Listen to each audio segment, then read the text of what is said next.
Bienvenue à toi qui découvre cette nouvelle vidéo de présentation des nouveautés de Bonita 7.11. Suis-moi pour tout savoir de la puissante génération de documentation du projet Bonita. Dans cette vidéo, je vais tout expliquer sur cette nouvelle fonctionnalité qui permet de partager l'information sur le projet avec des personnes n'ayant pas Bonita Studio ou avec des utilisateurs d'autres organisations. Nous allons tout d'abord voir ensemble comment fonctionne le générateur de documentation. Ce générateur récupère l'information présente dans Bonita Studio et le restitue comme document sous le format ASCII Doctor. Pour cela, des champs de description ont été ajoutés notamment au niveau des objets, index, requêtes BDM, des paramètres et des contrats.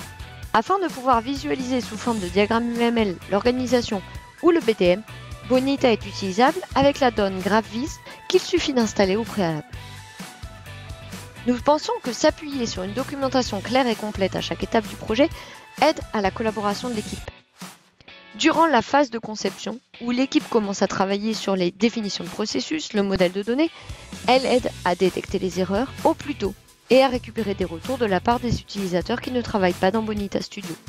Durant les phases de développement, cela facilite le partage des éléments du projet et donc l'intégration de nouveaux membres dans l'équipe IT.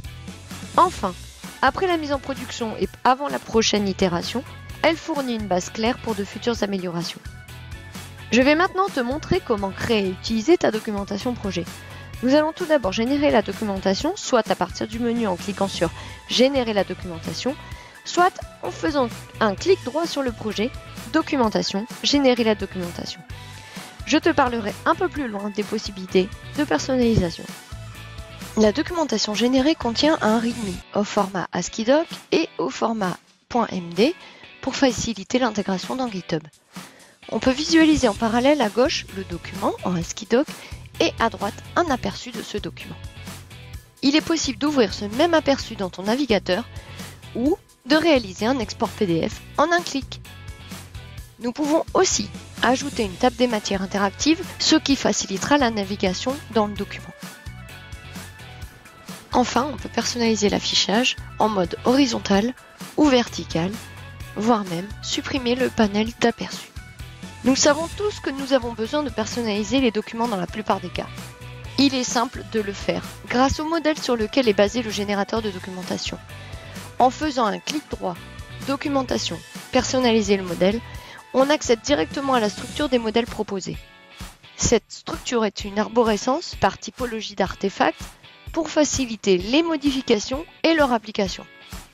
Par exemple, si je veux modifier le niveau de titre, il me suffit de le faire dans Master Template pour que le changement soit répercuté partout.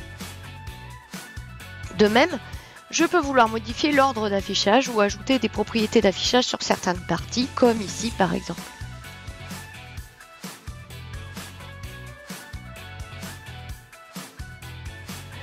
Une fois le document finalisé, il s'exporte comme toute autre ressource avec Git et se retrouve comme README dans le répertoire dédié sous GitHub.